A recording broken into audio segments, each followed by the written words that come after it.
Where's the husband? Oh, Where is the husband? Ash is like a dad to the Sen family. I was very close-minded in high school. I was very introverted. And what methods actually worked for you? Yo, welcome to episode 3 of CenTalks. Today, we have flipped the tables, flipped the scripts, and we've demoted Akash Thomas to being our guest. I'm Jeremy. I'm Josh, and we're the directors of the primary school department here at Cenablecare. And here's our first guest, uni dropout, Akash Thomas. Welcome. Thank you. Okay, so Akash, what made you want to start Cenablecare?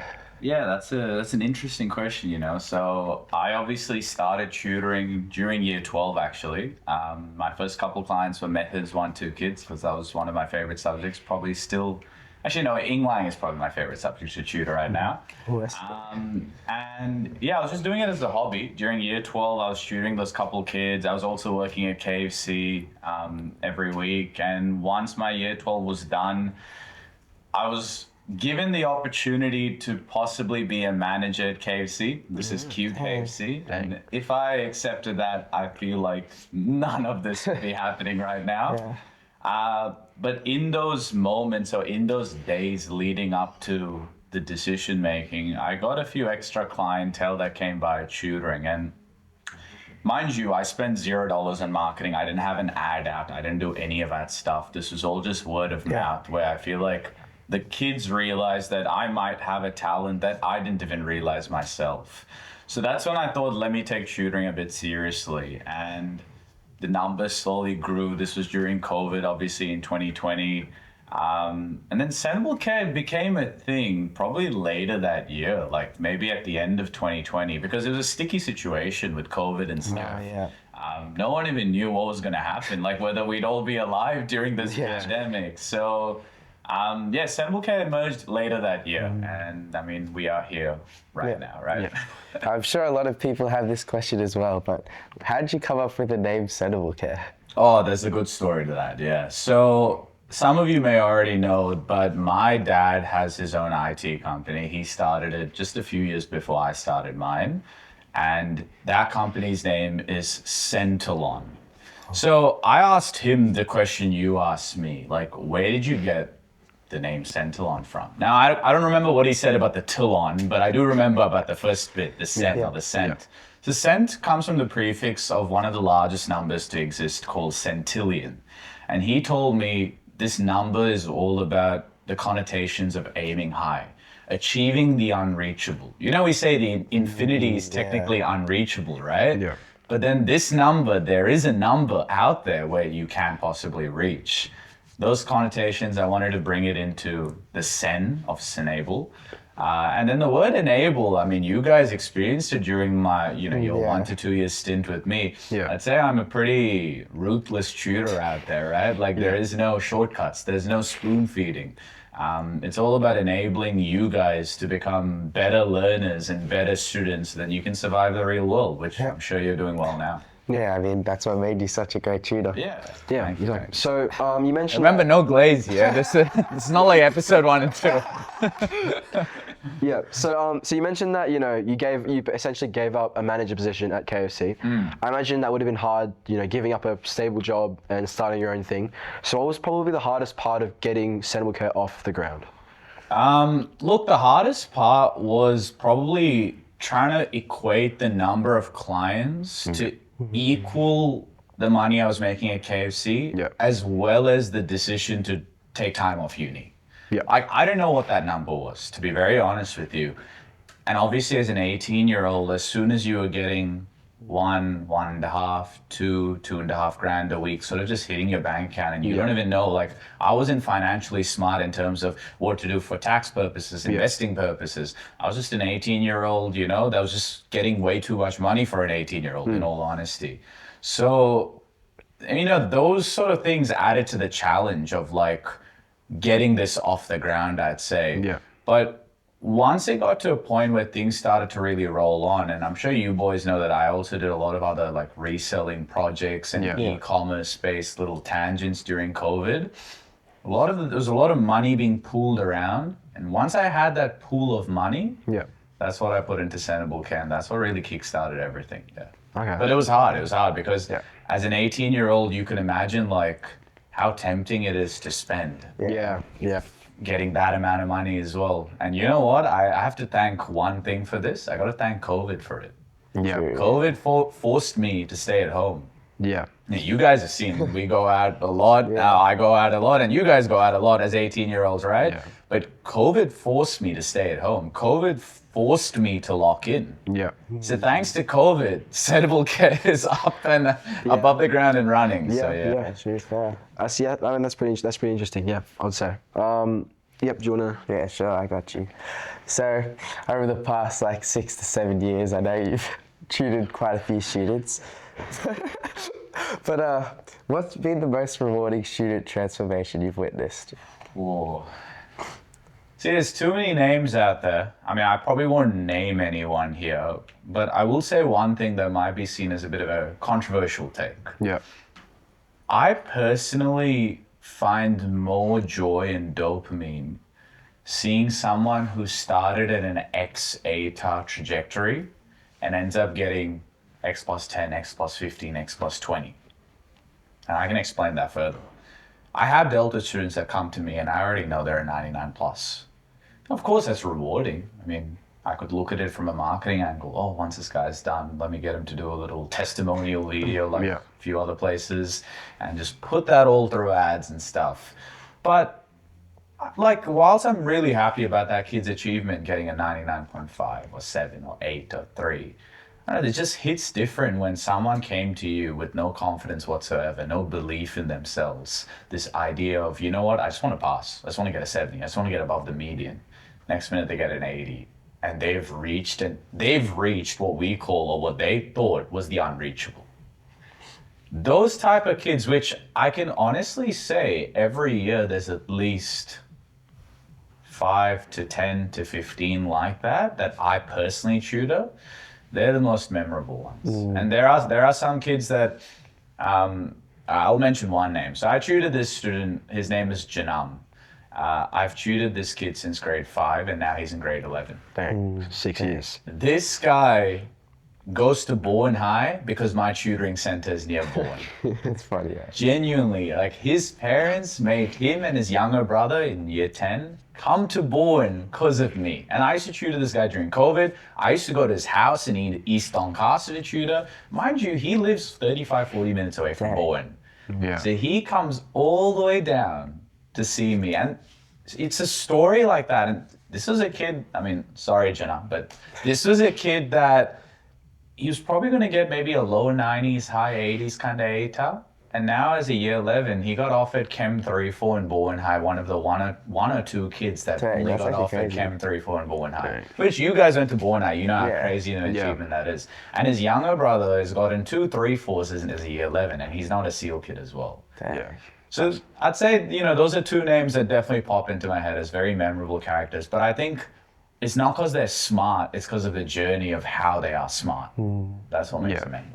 Yeah, that's good. That's great. I think before I started tutoring at Cenablecare, I probably would have got like an 88 as well. Yeah. Cool. And then you see that plus 10 to 15 you ended up getting, right? It feels good. It feels good for you, obviously. And then for me as well, it's like, damn, I only dealt with you like less than a year. Yeah. For you to get that, it's pretty insane. Yeah. So our next question actually comes from a past student of yours.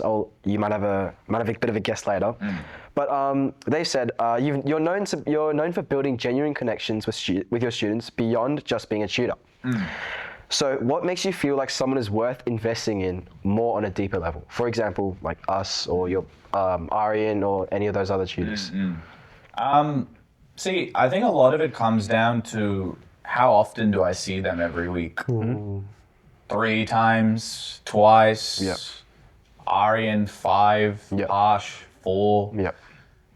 Like, you got to be inhumane to not be able to form a connection with someone if you see them this often. Yep. Like, I'll be honest with you, if I had a girlfriend, I ain't even going to be seeing her more than I was seeing some of you guys every week. Like, to be fair, I just did not have the time. So it's like, in this situation, I'm seeing someone or seeing a group of people so frequently where I start to learn from them more than what they can learn from me. Yep. And for me, it's all about like personality. It's a big thing is personality. And you guys know one of the philosophies I live by is no matter how smart, no matter how rich, no matter how powerful one can be, there's always something in you guys that I'm not as good at. And sort of putting that time, investing that time and energy into this relationship could help me learn more about myself. Yeah. As well as probably give you guys an opportunity too. There's a lot of, reasons on why I'd say Ari and I got very close to, or you guys got very close to, but I feel like the frequency is definitely one aspect. I'd say commonality and personality is another aspect. Yeah. A lot of it has to do with parents as well. Like I said, Arian's parents are family friends of mine. Pasha's parents, I've been pretty close to them since grade 10. Even though you guys came year 11 and year 12, you guys came through students that I was very close to. So then naturally I got close to you guys as well, right? Yeah. Yeah. I mean, I know there are probably some year 12s out there that are thinking, oh, why did Akash get as close to me? Or why didn't I get given these opportunities or whatever? I mean, it's hard. It's like I don't have unlimited time, right? And I've told some of you guys this, like if I was genuinely in a relationship, I don't think I'd be able to offer all these opportunities and stuff. Time just gets sucked away. Yeah. So I guess just like how I mentioned in Aaron's podcast where he was the chosen one, you guys were the chosen few as well along with that group. Yeah. There's no real reason on what makes some of you more special than others because everyone is special in their own way, or unique in their own way. Yeah. But I guess for this project, being the primary school project for the two of you in particular, I just thought the way you two were special was more suited for this project. That's the opportunity. Oh yeah, that's pretty cool. Speaking of... Yeah, it kind of links into the next question. Josh really wanted to ask this. Okay. But why'd you bring us on as primary school directors? Yeah, so I think to be able to deal with primary school students, one of the biggest things you need as a tutor, or even as a mentor, as a human being, is patience and understanding. I know, Jeremy, you run a youth group, and for me, that was a big factor in hiring you or giving this opportunity to you. Because I know in this youth group, being of a religion that I'm also part of, and also sort of dealing with kids probably younger than you as well, there's a lot of patience and understanding that goes into it, planning, organization of events. I've seen you as well in some reels, just like how you see me all the time. So So, I mean, considering all those factors, it'd be an interesting one for you to get in. And I feel like if parents know about that context about you, it's a very okay, I think I really trust my kid to be with them. And I'd say, Josh, with you, it's a lot about personality. Like, you have a younger sister. Yeah. Not that I've seen how you deal with it and stuff, but you have a younger sister. I assume it's a very positive relationship and stuff. Yeah, from my side down. And also, I've just seen the way you deal with a lot of your peers. I've been told by a lot of your mates from Bowen High, for example, that you are one of the nicer ones in the group. You give people a second chance, you know? Sometimes you could be a bit of a pushover, but we'll ignore that. We'll ignore that. But this, again, we're dealing with primary school kids, right? So I think having that personality, having that touch where you can people can come to you for issues and stuff beyond school. I think that's what many primary school kids like. And seeing all the kids you've dealt with, I feel like everyone that came in that 3-month program, what did we expect? We expected a 50% retention rate or something. I think so. And it ended up being 70 to 80. Yeah. So I feel like I made the right call on who I picked as tutors or who I picked as directors for this project. And maybe at the end of this, you guys realize that you are better than this than what you probably thought, just like how I realized at the start. Yeah. I mean, that's pretty interesting because, to be honest, prior to us receiving this opportunity as directors, in our methods classes or when I was tutoring with Akash, probably wasn't up there with the greatest academically gifted student you've ever had. But yeah, I do appreciate obviously the opportunity that you've given us. So thank you for that. All good. So Akash, now we're moving on to a bit more of the personal side of your life. Here we go. So first question, where do you see yourself in 10 years? I think well, touch wood, pray to God, Cenablecare still exists. Let's start off there. Would be good. Cenablecare still exists. All of us still have jobs. Whoever the tutors are and kids are at that stage in the future, they're all happy. That's number one priority. I don't care about myself. I care about this more than that. If Cenablecare still exists, then I still exist, right? It's crazy. No. I think if the company exists, I have a purpose still. I feel like my purpose in society is the sort of being that influential figure for the next gen. And if it ain't tutoring, it's got to be something. I mean, before all of this, I wanted to get into med for the reason of being sort of a carer for a generation as well. A bit more on the older side, right? Yeah. I've just found it being more rewarding with the youthful generation. So I don't know, hopefully Cenablecare integrates a lot of aspects on AI growth, maybe over the next 10 years. It's hard to say. We'll see how AI grows over this period and how that disrupts the world, I think as a business, we can't resist this sort of change. As my dad said as well, we have to accept and adapt. So hard to say regarding that. And then I think with all my little side hustles and projects, I mean, you guys have seen Secure Line, the security-based business I recently started, and any form of e-com based things. I mean, I have a lot of tutors actually and past students that work in all of these. So it's not just Cenablecare. It's like whatever I'm working on in these 10 years, as long as me and my team and any partners I have are happy, then I'll be a happy man in 10 years as well. Assuming I'm married and have kids and a wife, which I really do hope I do. Which I really hope I do by you might need to start looking soon. I mean, we'll get to that later. But next question. What has been the biggest mistake or regret in both, your business and also personal life? And what did that teach you? In business, funnily enough, I don't think even you guys know this. Actually, I don't think anyone really does. In 2021, which was maybe 8 months after I started Cenablecare, somewhere in the mid-2021, I actually had a tutoring center in Bahrain. Oh, that's crazy. Okay. In the country, Bahrain. Hey, I had a Cenablecare in Bahrain, and I had a Cenablecare possibly opening up in India as well. Yeah.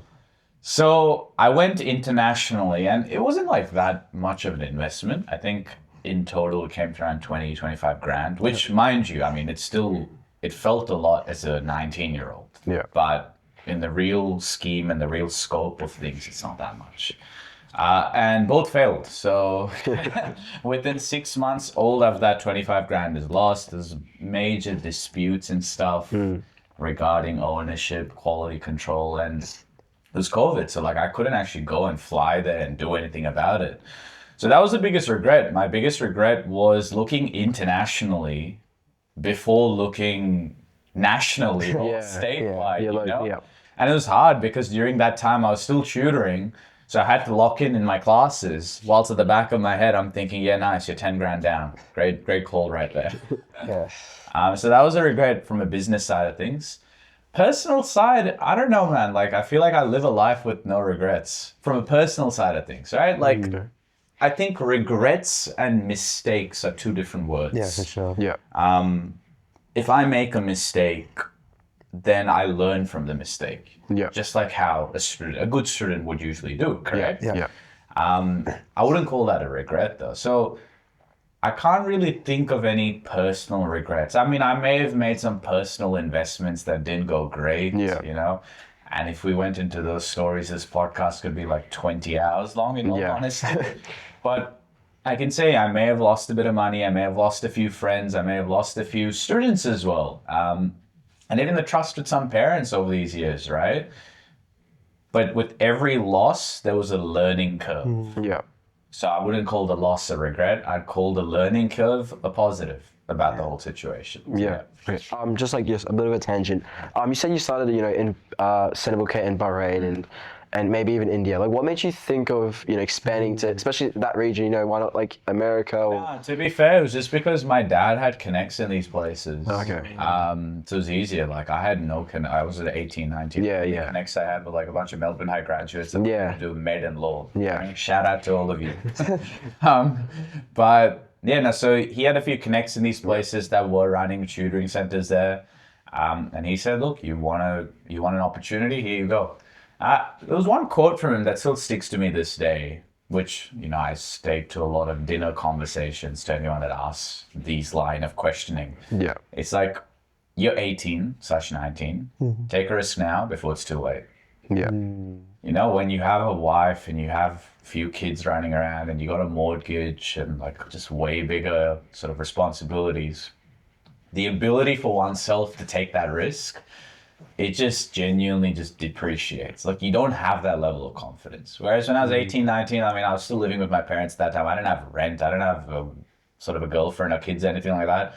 So I took the risk, didn't pay off, but I learned from it and we move on. Yeah, because realistically there's nothing to lose as 18, 19 year olds. Whereas, Did you get any clients from Bahrain or India? Yeah, so I acquired a whole tutoring center in Bahrain. So Bahrain had there was a tutoring center there and there were already clients going there and there was already tutors there. Okay. So there was a full acquiry of the whole thing and that thing turned from whatever it was to Cenablecare. Oh, okay. It's just that the way I ran Cenablecare wasn't how that guy ran Cenablecare, right? And then that discrepancy affected the quality. So Cenablecare's OG website had like a Bahrain's Arabic section and an English section. Like it looks nothing like the way it is today. But yeah, if any of you guys that did not know about that, I hope you learned something new. I definitely did not know about that. That's crazy. That's crazy. So, you're a pretty busy man, but I know we see a lot of Instagram posts and stories of you in the city. So I was just wondering, what do you do out there and how much money goes into a Polo Inn and Gimlet? Just roughly. You want to maybe tell these people what a Polo Inn and Gimlet is? So Polo Inn and Gimlet's just a low-key spot that Akash goes to, not that expensive. It's pretty normal, but yeah, he goes there about every week just to a few times a week. just to have a few bites. If you check his Insta, he's quite Do not request my Insta. I ain't gonna accept any of you guys. All right, no. So on a serious note, so I probably entered the fine dining scene. Let's call it that. Maybe 2022. So this is when I was 21 years old. Obviously 2020, 2021 was during COVID. And obviously at the end of 2021, early 2022, I had the money to go into whatever really I wanted to, but I didn't get into this, nor did I know about it until probably mid 2022. Reason why I did is not because of me, it's because of the people I was affiliated with during that time. A lot of the people during that time were actually the crew and mates I met through reselling. I had no mates outside reselling during that time because I had no tutors in Cenablecare, it was just me. So it was literally me, some students, and that was the repetitive life on a daily, man. I used to work all 7 days. I used to tutor 80, 90 hours a week during that time. So it was pretty intense where I needed like an escape. Yeah. And I'm not saying fine dining was the escape. It was just getting close to these guys I met through reselling, not just in Melbourne, Sydney, all around Australia, where it's like, all right, you guys interested? Let me dab a bit of interest into this as well. So that's how it started. Now it's obviously continued, as you guys have rightfully observed. But I don't know, like these type of places, they serve food till 11 p.m. You guys know my tutoring schedule. I tutor till like 10, 10:30 majority of the days. These type of places are the kind of places where you're going to form relationships, connects with just the staff there that makes you feel a bit special, I'm sure. But it's a very mature, sensible kind of crew, you know? And these are the sort of places you want to take someone out to. It doesn't have to just be like going out on a date, by the way. I'm talking about like the number of employees within Cenablecare, within Ahua, within Secureline I've taken to these places. It's a lot.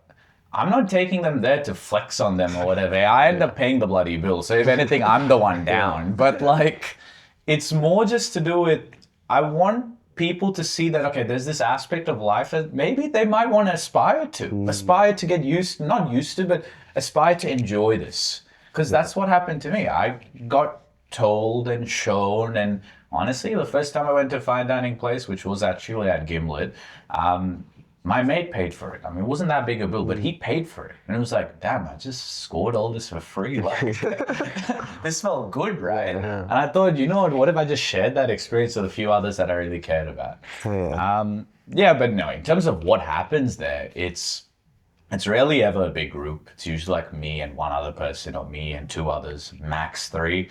A lot of the time it is with my family, it is with my dad, it is with a few employees in Cenablecare. And on occasion, if I get lucky, maybe a date, you know?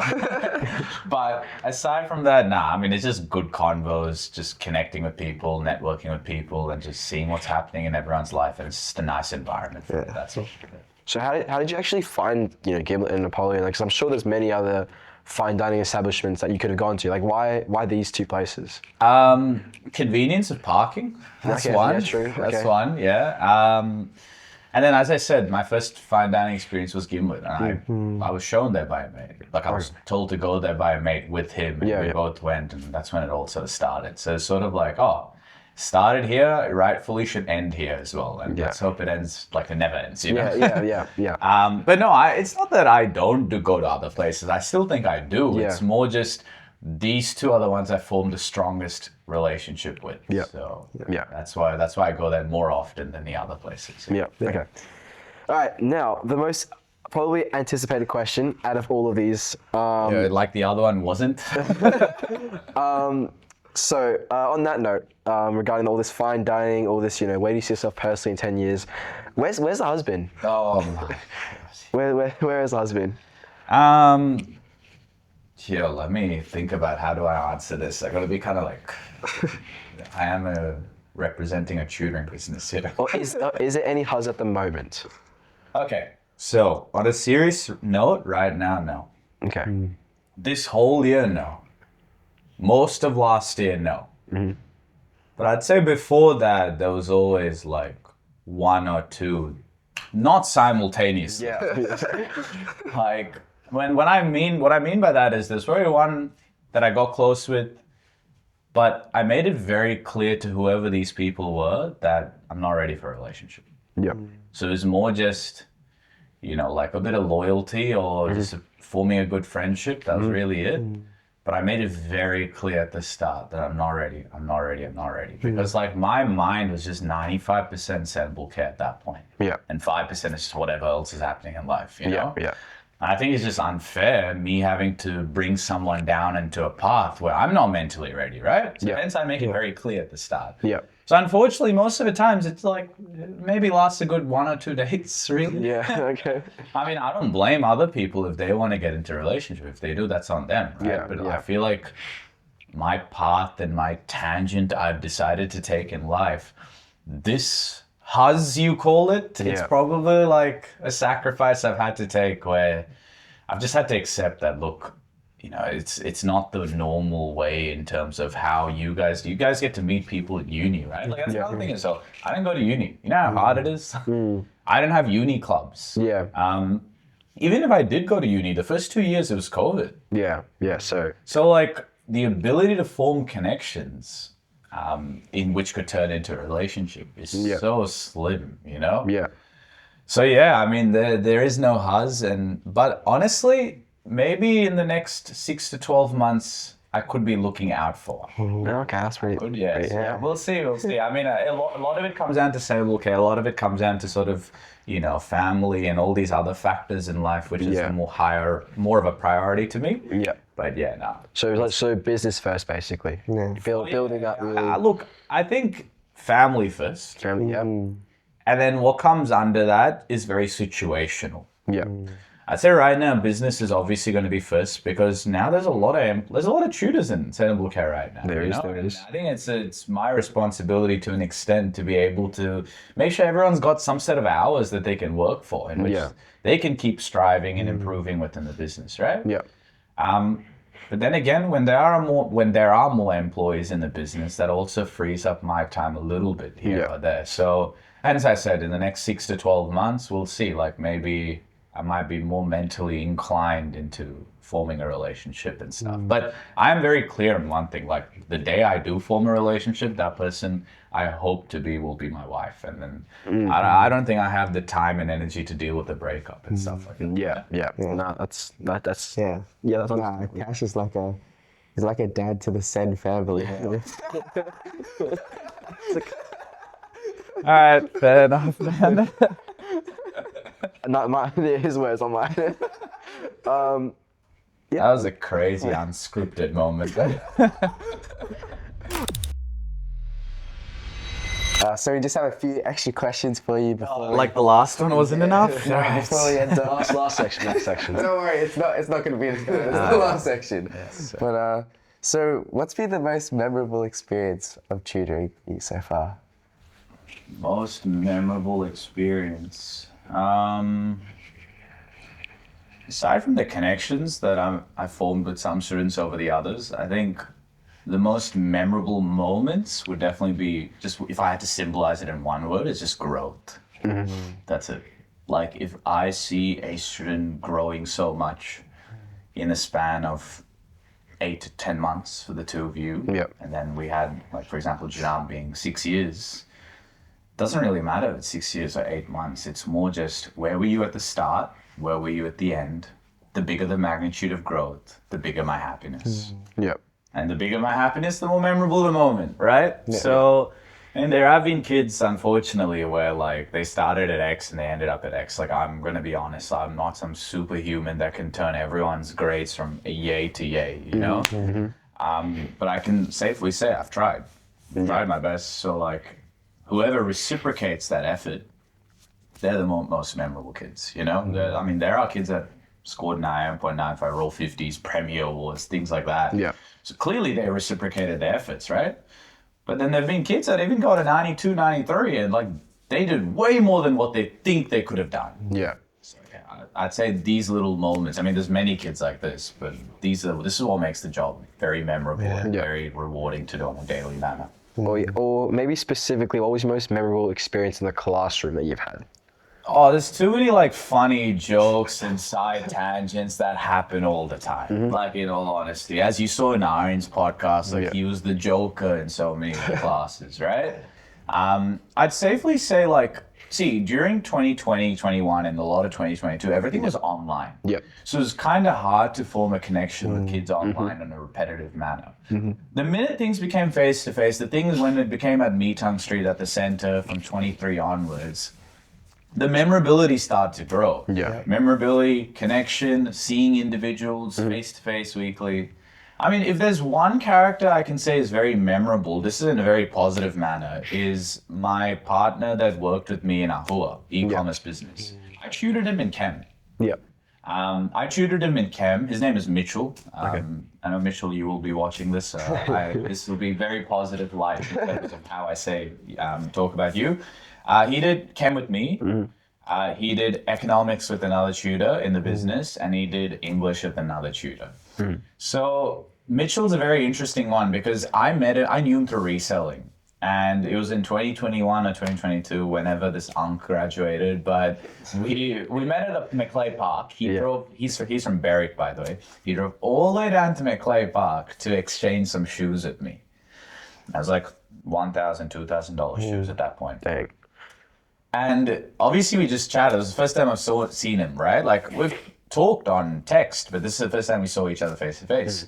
And then he found out I did tutoring. He was like, oh, how do you like have all these shoes, blah, blah, blah, to sell? I'm like, oh, I run a tutoring business and the money I make there, I just put that all into here to hopefully grow this business as well. And then he asked more questions about tutoring and then he did a trial class. And then from then on, it's been good.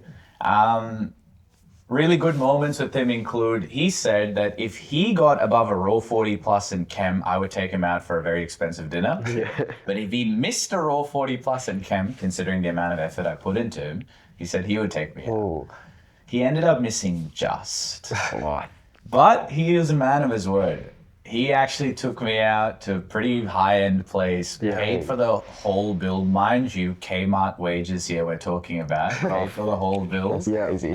So I'd say that's a very memorable moment. And then since then, I've introduced him to a lot of people. I've shown him to a lot of places. And he's still a really close mate of mine today. Like probably one of my best mates, like inner circle sort of crew. Yeah. And it just started off with him being a chem student. Hey, cool, that's pretty pretty cool.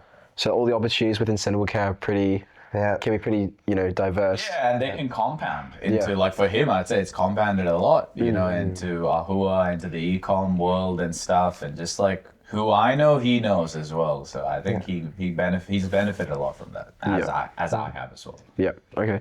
Well, this next question's for our VCE viewers. So, what was your attitude towards studying growing up, and what methods actually worked for you? I'd say for me, I'm a very curious learner. Like curiosity is what drives me as a human being, even today. Like if there's a new experience, I'll do it. Yeah. Skydiving, good example. Okay. Like, Yeah. skydiving, deep diving, any form of adrenaline-based things. Yeah.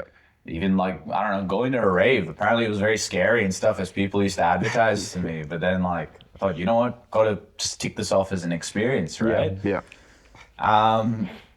So yeah, for me, it was all like, I look at it as a bucket list. Yeah. I just have to keep on ticking these experiences off. And that's what drives me to understand how all this works. Yeah. Translate that to high school. Obviously, you can't say yes to a lot of these experiences. But in high school, when it came to learning something, I got a lot of satisfaction learning something I did not know. So a few of my students in my classes, they'll be like, hey, Akash, you want to know a fun fact? It's random tangent in the class. But I'm not the person to shut them off. I'd be like, yeah, run it. Like, let me learn something new today. Every time I'm the one teaching the same things that I teach. Yeah. So I get a lot of joy from that, learning a fun fact. And I think that's why I didn't mind studying overall. Like I liked learning about whatever I was learning. And I didn't discriminate between subjects, to be fair. Yeah. Like, I picked the Asian 5, Suicide 5, whatever you call it nowadays. But I did history, geography. I was very good at history, geography. I was very good at French. I was pretty good at all my electives. Genuinely, I was just a bit of a tryhard. But like, I try-harded in everything because I learned something new in it. So that's what pushed me to study. Yeah. Okay. Cool. Yeah, so when are we going to see on your Instagram story, like, you go skydiving? When are you going to see what, sorry? Like, you go skydiving on your Instagram story. Oh, when are you going to see me do Yeah. it? I was actually last year in Dubai. Dad and I, we did the skydiving thing. Oh, actually? Yeah. So, that was crazy, man. Like, at the end of it, I've never done anything that crazy from an adrenaline point of view.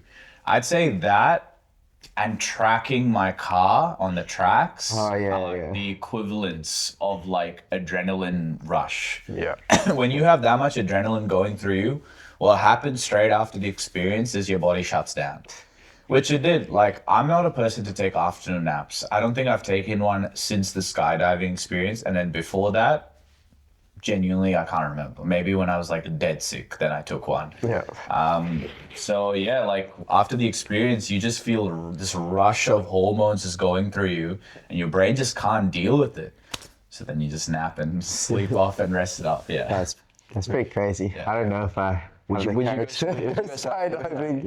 Yeah. I think you could do it. I feel like I would rather do anything. But I mean, and you never know. Maybe in the future. Yeah, exactly. You never know how your personality might change, right? Like I would say, and I feel like a few of my Melbourne High mates that I'm very close to now, they'd agree with this, is that the person I was in high school, it is like the opposite spectrum of the person I am today. Okay. The only thing that's stuck is my love to learn. Yeah. That's it. That's the one. And obviously like family, religion, all that other stuff sticks on. But like in terms of a personality, that's stuck. Everything else, I was very close-minded in high school. I was very introverted. I'd shit talk anyone that does these stupid podcasts. And now I'm the one starting this whole thing, So I was very judgmental, and I was I think I'm still competitive, but like back then it was very unhealthy, the competition. Yeah. So yeah, you never know. Things can shift. Like I wanted to be a doctor, now I'm a tutor. Yeah. I mean, maybe we'll have a Cenablecare skydiving. Indoor skydiving could be a thing. Yeah, we can start there, baby steps. Next minute we're from Mars doing the skydive. Or Cenablecare on Mars. Yeah. Cenablecare. All right. So, moving on from this skydiving stuff, what's one thing that most people wouldn't know about you? Oh. In what aspect of life? I think social, many people would probably have expected that I have a missus, right? Especially for my age. Maybe. But yeah, no, I don't. I'm single and I've always been single. So that's one. But is there another aspect of my life that I mean, you've kind of shared the business side. Maybe, already. yeah, Is there maybe. anything a bit more personal? personal? Hobbies or something like that. You growing up? Oh, okay. All right. Now, so from a hobby perspective, I am a bit of a Pilates yoga connoisseur. I'd say I've gotten pretty good at it. So, I mean, I go to a club called St. Haven. I don't know if you guys Oh, know yeah. that. It's pretty like luxury wellness sort of club in South Yarra. And yeah, I mean, I take a lot of priority in my health. Like a huge priority in my health. That's probably something that many people might not know fully and stuff, but I feel like you can take a hint, like I'm not obese at the end of the day. With the kind of lifestyle I have where it's very sedentary and stagnant in terms of sitting and teaching, I'd say I'm fairly fit. So I take a lot of priority in my health. I would probably spend easily maybe $1,000 to $1.5 grand every month on something to do with my health. St. Haven membership being a big part of that, obviously. Yeah. But just the food there, eating good food, that's another big thing. Like, you know how you said, like, what makes you go to these type of places, right? Like, to be fair, there are kebab joints and 24/7 Maccas and all of these places open as well at 10, 11 p.m. where I could probably save a lot of money going to these. But then at what expense? Yeah. I want to wake up the next day feeling fresh, feeling good. Because end of the day, if I feel good, the class is good. And if the class is good, the students will benefit from that. Yeah. So with the kind of lifestyle I have to prioritize my health. And actually, now that I've mentioned health, there's something that just popped into my head. So there was a time, I think end of 2021, something you guys don't even know as well, where I had a tissue in my stomach that got inflamed. That probably was because of the number of work hours I did. So I ended up like mid-class falling down. Yeah. This is an online class. Yeah. And it was excruciating pain, but I felt bad canceling the class. So I was like, push through the pain, push through the pain, push through the pain. And I continued the class. I finished the class fully. And then once the class is done, went to the bathroom, full passed out.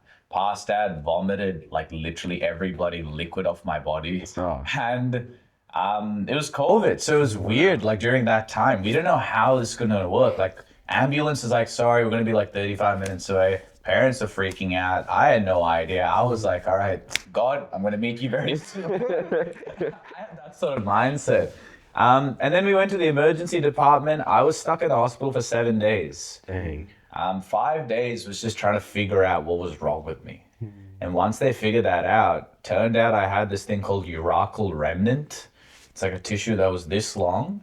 It's where, you know, when you come out of your mom, they cut that cord, the umbilical cord or something. Yeah. So they did that for me, obviously, but there was a piece of that tissue that stuck on, and that tissue got inflamed.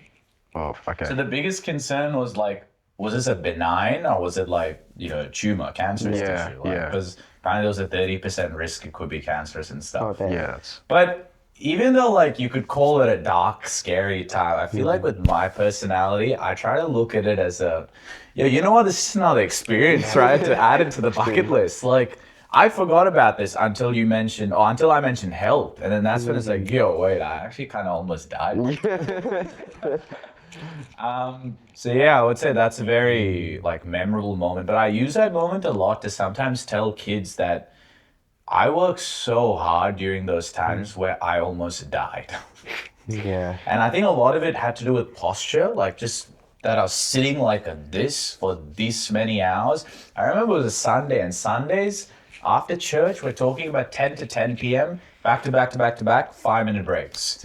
yeah. And the 5-minute breaks would be like a quick two spoons of rice, and then the dinner goes away. And then after the next class, another 2 spoons of rice, and the dinner goes away.